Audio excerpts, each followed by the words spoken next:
आता आपल्या शहरात Khambalkar super speciality hospital Sawantpur वसाहत आपल्या सेवेसाठी 24 तास तत्पर।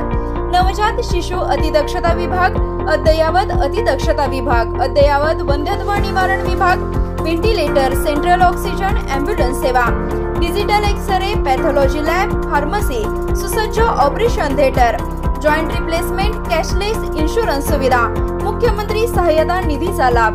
खंबाळकर सुपर स्पेशालिटी हॉस्पिटल, संपर्क 88 03 36 37 38। सगळं झालं। इलेक्शन 14 दिवस आपल्याला मिळाले होते। 14 दिवस चांगल्या पद्धतीने चालला, एकमेकाशी चांगल्या पद्धतीने गोडी गुलाबीनं मतदारसंघात गेला, लोकांत गेला, लोकांच्या मतं मागितली। त्याचा परिणाम चांगला दिसून आला, तुम्हाला दिसून आलेला आहे। आणि मागं थोडं वळून बघूया, या इलेक्शन म्हणजे असं का होतं आहे की कोडं उलगडत नाही।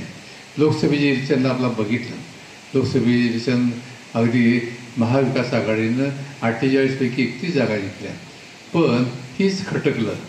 भाजप आणि युती शासनाला ही खटकलं। आता आपल्याला हे खटकत नाही। उद्या जर तुमचं विधानसभा पण नाही जिंकली तर देशाचं सुद्धा काही वेळ सांगता येत नाही। यासाठी त्यांनी जे आंदोलन केलं आणि त्या पद्धतीने दिशा बदलली। लोकांचे प्रश्न, लोकांच्या प्रश्नासाठीच काम हे सगळं सोडून दिलं आणि लोकांना जे पाहिजे, नको ते पाहिजे होतं तिकडे वळले। आणि ह्याचा स्पर्धा इतका मोठा झाला की आपल्याला इतकं मोठं महाविकास आघाडीला अपयश घ्यायला। पण अपयश म्हणण्यापेक्षा आपण सुद्धा थोडी दिशा बदलूया। आपण निवडणुकीसाठीच फक्त लोकांच्याकडे जायचं, त्यापेक्षा लोकांच्या प्रश्नासाठी आपल्या हातात इथून पुढं सत्ता नाही म्हणून थांबायचं नाही।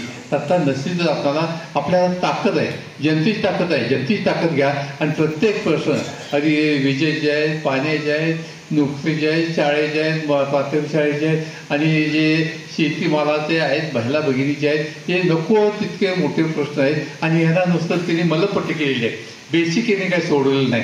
आणि बेसिक सोडवण्यासाठी आपलं म्हणजे इथून पुढं वागावं लागेल। आपल्याला अपयश आलं, आपल्याला उद्या सत्ता नसली तर जनतेची सत्ता आपण हातात घेऊया, जनतेला हातात घेऊन त्या शासनाला नमवूया।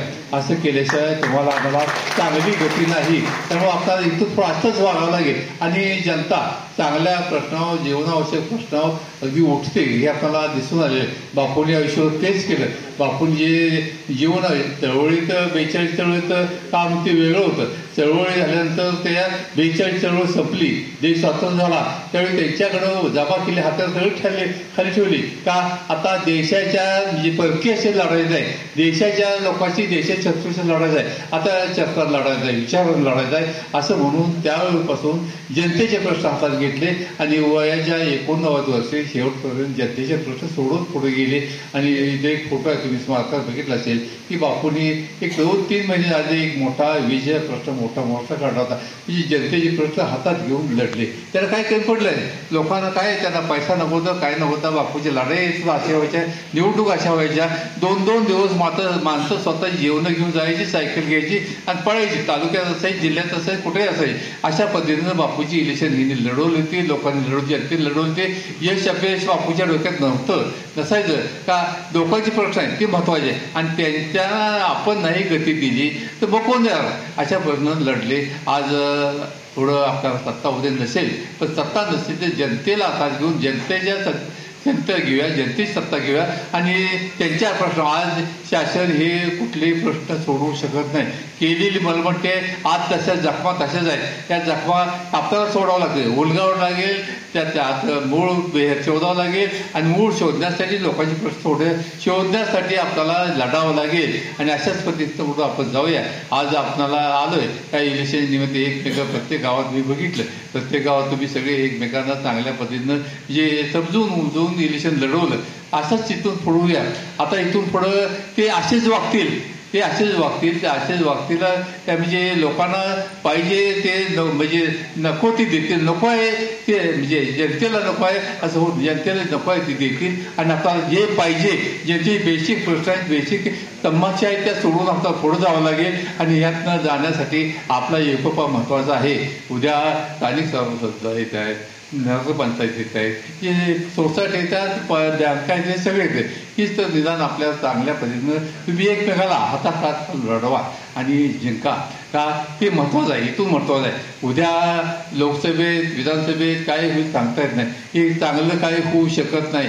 नको ते प्रश्न काढले. अगदी महात्मा गांधीनं सुद्धा ही नावं ठेवली, नेहरूंनी नावं ठेवली. महात्मा गांधी यांनी देश महापिता म्हणतात, जगात महापिता म्हणून ओळखतात, त्यांना नावं ठेवली. पण हे आपण आज समजून घेतलं नाही. आपलं त्यांना पाहिजे त्यांनी केलं, पण आपल्याला जनतेच्या प्रश्नासाठी जे पाहिजे तिथून पण आपल्याला केलं पाहिजे.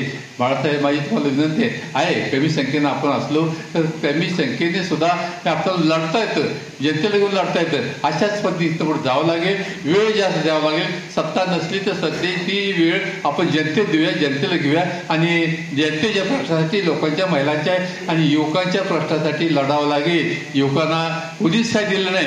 देतो देतो देतो म्हणून कुणी काही दिलेलं नाही. उलट सगळ्या संस्था घालवले, सगळी शासकीय उद्योग घालवले, खाजगी केले आणि अशा पद्धतीनं जे आपल्या हातात आहे मोठमोठे ते सुद्धा संपवायचं झालं. तर आपल्याला टिकवायचं आहे. टिकण्यासाठी तुमची सगळ्यांची ताकद इथे पडावी, उपयोग पडावी, लढा तुमचा उपयोग पडावा. जनतेला घेऊन लढा, जनतेला घेऊन लढा. महिला आघाडी सुद्धा इतकी मोठी काम आहे. त्यांनी थोडं काय दिलं असेल काय की त्यांचा हक्कच होता, त्यांना काहीच दिलं नव्हतं, पण त्यांना ते मोठेपण आता वाटला तर उद्या त्याच कंटाळतील. जे त्यांना ज्यांचे हक्क आहेत, महिलांचे हक्क आहेत, युवकांचे हक्क आहेत, शेतकऱ्यांचे हक्क आहेत आणि उद्योजकांचे हक्क आहेत, त्यासाठी आपण लढूया, वाढूया आणि इथून पुढं एवढंच मी हातात घ्यावं अशी माझी विनंती. बाळासाहेबांना जायचा वेळ झालेला आहे, पण आपण सगळ्यांच्या त्याच्या शुभेच्छा आता निवडून आणलंय. इथून पुढं शुभेच्छा असतील आणि तुम्ही सुद्धा सगळ्यांनी अशाच पद्धतीनं तालुका, दोन्ही तालुके एकमेकांची अशाच पद्धतीने लढा की इथून पुढं आपणाला इथून तालुका मतदारसंघ ताब्यात ठेवायचा आहे आणि ती ठेवण्यासाठी आपल्याला याच पद्धतीने वेगळी नाही लढावं लागेल. एकमेकाशी समजून उमजून गावागावचं जे सगळ्या पंचायत असतं, सोसायटी असतं, विकास या आपल्याला जिंकावं लागतील. जे बेसिक आपल्याला इथून पुढे जावं लागेल. त्यांनी जे आश्वासन दिले ते आश्वासन कशी लोकांना आनंदाची बघूया आणि आणण्यासाठी सुद्धा त्यासाठी सुद्धा आपल्याला भांडावं लागेल.